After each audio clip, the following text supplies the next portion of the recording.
Hey guys, I'm out here exploring this beautiful open field and I thought, why not stop and film a cool B-roll sequence with nothing but my phone. Let's do it.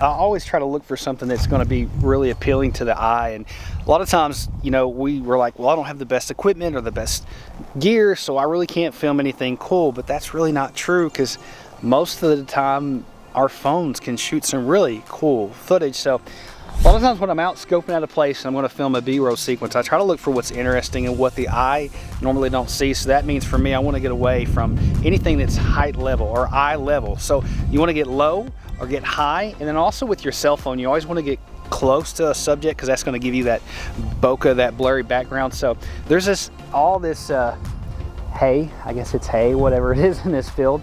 So let's shoot some footage with this. I'm going to show you how I do this and see what we can do. One of the things that you want to do is you want to make sure that your phone for this, and we're not going to worry about correct settings, but we're just going to talk about the easiest, quickest way to get good footage. So most phones today will do slow-mo. I know this iPhone 11 Pro will do 240 frames per second in 1080p. Most of your phones are going to do that in 120 at least. So we're going to go to our camera app and we're going to switch over to slow motion. So that does a couple things for us. That's going to give you gimbal type footage, really smooth footage, and take a lot of those shakes out. So I'm going to go over here to these I don't know what to call them, weeds or whatever this is, and we're going to try to make something cool with that. But so what I like to do is I like to get really close to a subject with my phone, because I love bokeh, and since the sensors on these are not real big, this is going to allow you to get some nice bokeh in the background. And you always want to shoot on a sunny day. The more light that you can get into these sensors, the better. So that's what we want to do. Get up close, shoot sunny, and then also when you're holding your phone, when you're doing your sequence, try to hold it like this. So when you're going to move left or right, move and sway your hips or your legs. Try not to move your arms, because you're going to get a lot more shake. And then also when you're moving, you can pan just by twisting your phone like that. If that makes sense. You are going to get laughed at because you look pretty stupid doing it, but the end result speaks for itself.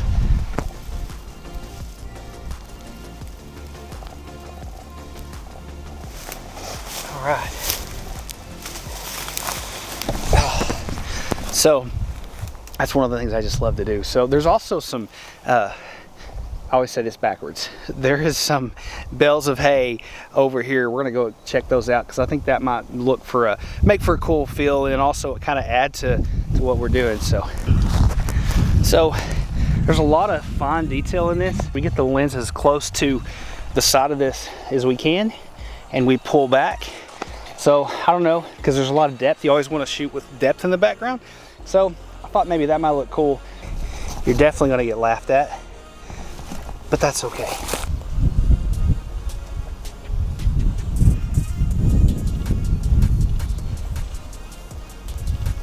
So this principle is going to be the same as what we did earlier. And what's cool about shooting at 120 frames per second, like we talked about, it's going to slow all that down for you, the footage, and make it really smooth. I kind of wanted to make this as easy for you as you can. If you know nothing about cinematography or videography,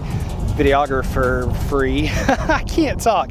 Basically, you can pull your phone out, do a sequence like this, and really impress your friends. And I don't know, it's just kind of cool. It's kind of how I learned and what I started with. So I thought it'd be cool to get back to our roots, and let's capture this shot.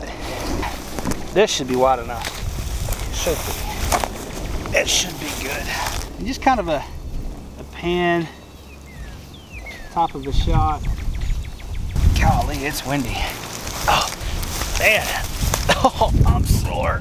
Oh, that's not as easy as it used to be. It sucks getting old.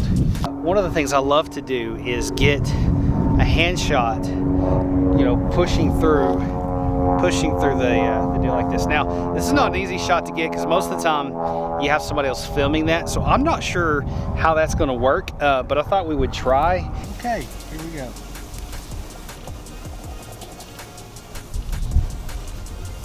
Let's see. Cool. Yeah, that looks pretty good. So the last shot I want to get is like an establishing shot, like a wide open shot. So I probably will get a shot of me just walking through the field and probably call that good. So yeah, let's see what this looks like.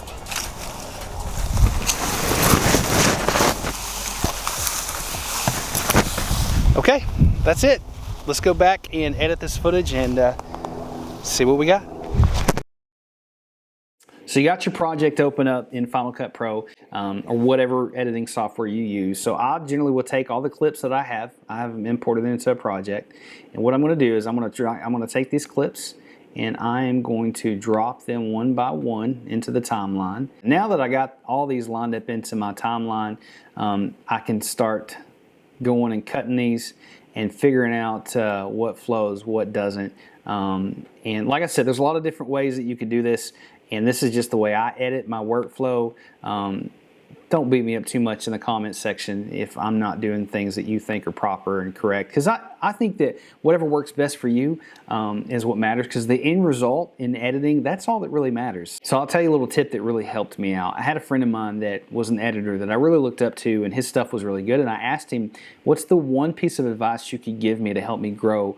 And he told me that every shot has life, and your job as an editor is to find out where that life begins and where that life ends in that clip. And that's all you want to show, is where it begins and where it ends. A lot of times we make the mistakes of letting the clip run too long or not shortening it and starting it where it needs to start. So I always look for the movement, the life in the clip. So we're going to go through that. That's the next step that I do, is I try to find where it looks the best. And I like this movement right here. So I'm going to come over here and use this clip, and then I'm going to cut this. I do know some shortcuts, see? B for cut. And then we're going to move on to the next, and I like that right there. I like that first little sequence right there. And my wife is texting me because the wind is strong. And yes, her name is Hot Stuff in my phone. So we're going to go to where I think it needs to end, and that's about right there where there's movement.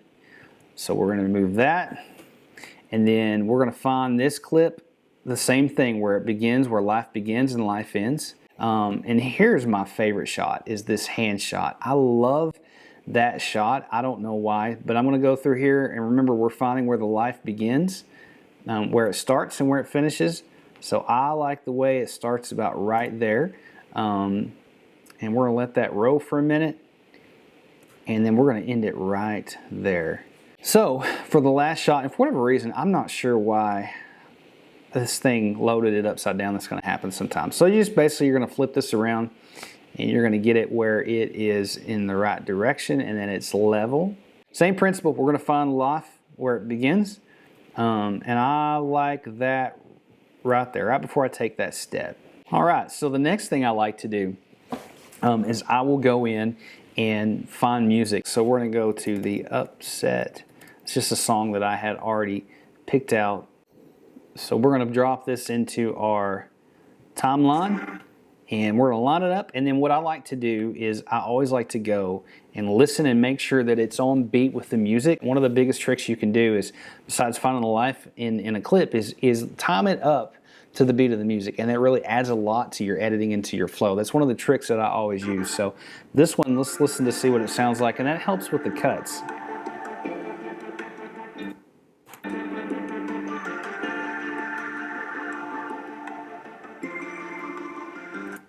Right there, I want to cut it because the beat's fixing to change.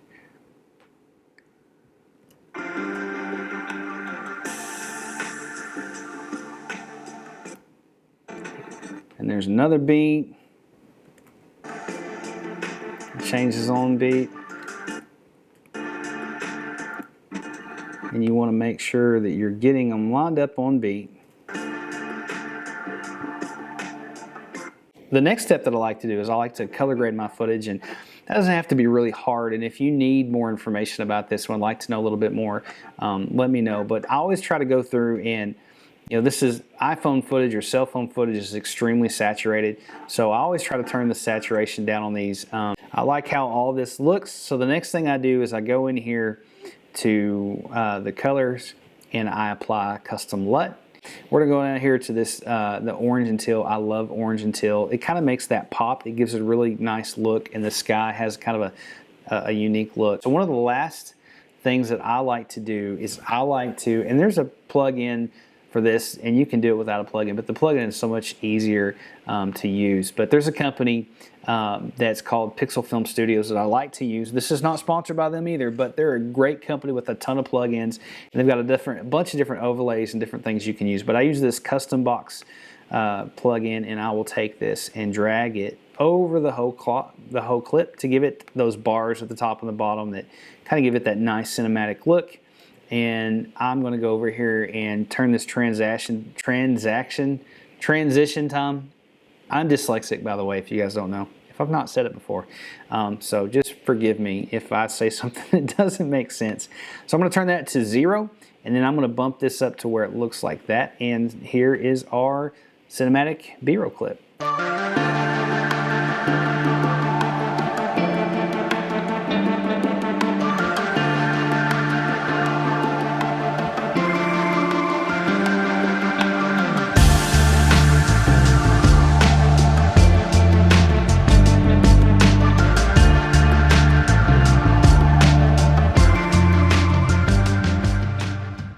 Pretty cool, pretty cool. It's kind of surprising you can film that with just your cell phone. These things have come a long way, so don't ever use the excuse that you don't have the right gear to film cool footage, because you really do. It just takes a little bit of effort, a little bit of knowledge, the right software, and you can really do a whole lot. So I hope you guys enjoyed that. Make sure to like and subscribe to this channel if you love content like this.